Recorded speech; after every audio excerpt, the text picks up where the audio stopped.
Throughout this series of videos, I've been sharing with you the fact that McBIC has been experiencing significant growth. And our goal has been to try to manage that current growth well, while also positioning ourselves for future growth. Today I want to talk with you about our plans to multiply. That's right, in the fall of 2014, McBIC is going to be starting a new site. We're sending out Chad and Michelle Winger, our current youth pastor couple, along with a team of people that we hope is 20 to 25 family units with 75 to 100 people, to launch a new site here in Mechanicsburg.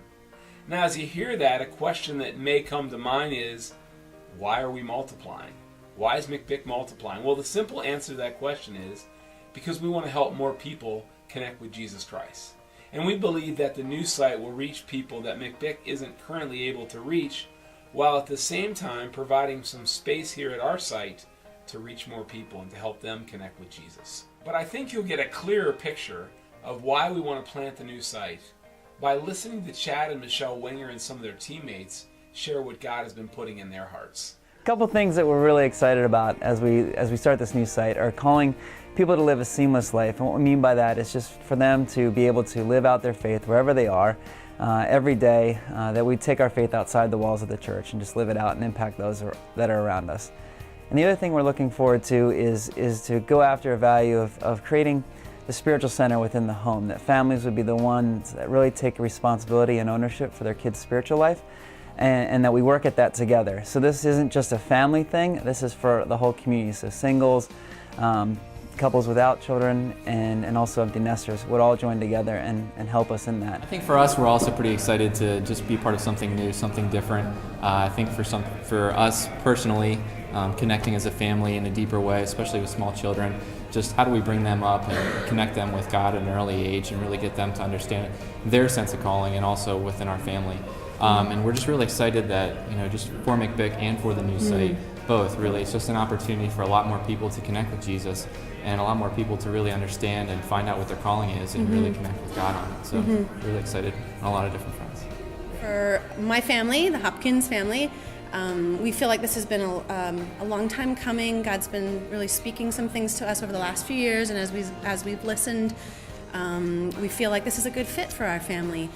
Our kids are all on board. We just anticipate that God's going to use our family in great ways and bring us closer together as a family, but also be able to impact His kingdom as a family, and that's really something significant to us.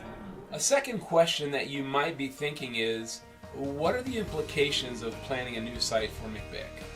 Well, three implications immediately come to mind for me.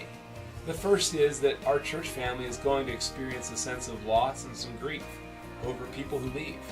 I've walked through this a couple times as we've planted new churches.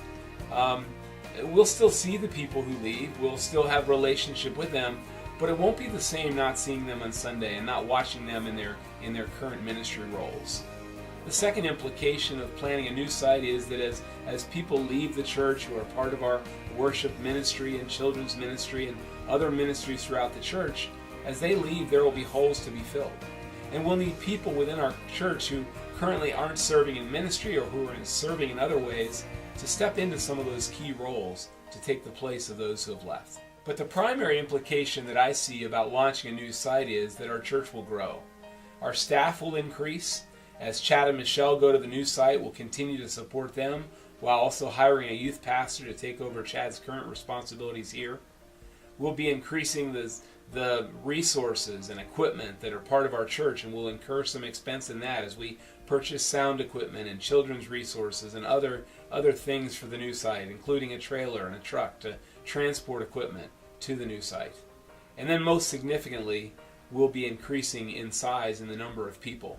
Because not only will we have this site here at McBIC, but we'll have people worshiping in another location. And we'll be reaching more people who aren't currently connecting with this church. And my goal in this series of videos has been to explain to you that our church is growing and for us to think about some of the implications of that growth.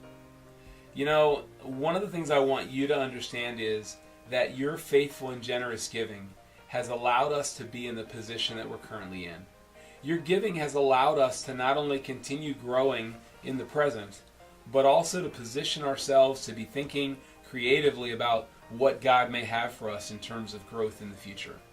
And so because of the growth, we've been able to expand our facility about 10 years ago.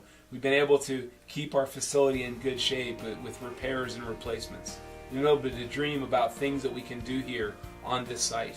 We've been able to hire additional staff and look to do more of that in the future. And we've been able to multiply with our plans to launch a new site. I want to thank you so much for your faithful and generous giving. And as we come to the end of 2013, and as you think about year-end giving, I want to encourage you to think about giving to McBIC, that we can continue to meet the challenges that are before us in terms of reaching people both now and in the future. As I thought about wrapping up this video, I was thinking of Paul's words to the Corinthian church in 2 Corinthians chapter 9. And as he closes that chapter, he makes the point that when we give financially, we don't only bless those that we give to, but those people who are blessed in turn give praise to God. And I think that's something significant for us to remember, that our giving isn't just to bless people, it's ultimately to bless God. And I'd like to read Paul's words to you from 2 Corinthians chapter 9, verses 12 through 15. This service of giving that you perform is not only supplying the needs of God's people, but is also overflowing in many expressions of thanks to God. Because of the service by which you have proved yourselves, men will praise God for the obedience that accompanies your confession of the gospel of Christ, and for your generosity in sharing with them and with everyone else. And in their prayers for you, their hearts will go out to you because of the surpassing grace God has given you. Thanks be to God for his indescribable gift.